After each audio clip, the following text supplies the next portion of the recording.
Hello everyone, আমি আজকে প্রথমবার রেজিন আর্ট ট্রাই করলাম।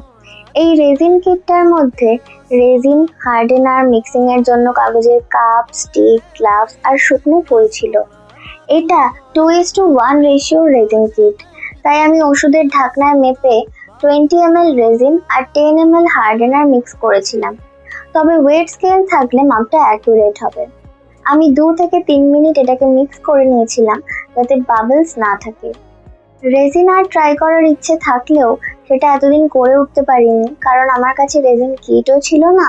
আর রেজিনের কেমিক্যালকে বেশ ভয়ই পাচ্ছিলাম, কারণ এর কেমিক্যালটা বেশ ক্ষতিকারক।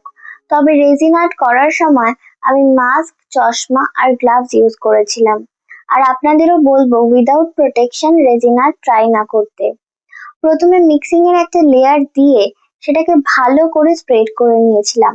আর এরপরেই আমি সবচেয়ে বড় ভুলটা করে ফেলেছিলাম, গোল্ডেন পেপার না থাকায় সিলভার ফয়েল ইউজ করে, তাও আবার ওষুধের ফয়েল।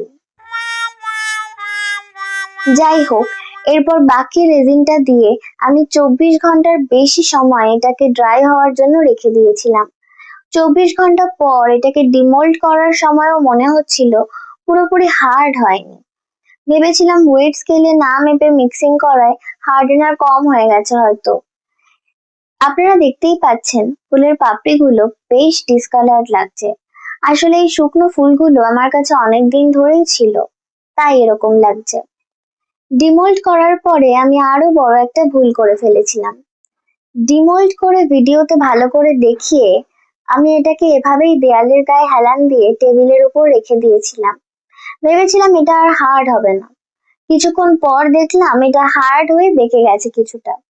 আর যাই করছি সবই কেমন যেন উল্টো পাল্টা হয়ে যাচ্ছে। যাই হোক, প্রথমবারের ভুলগুলো থেকে অনেক কিছুই শিখলাম। আশা করছি পরের বার ভালো করব। আজ আসি, টাটা।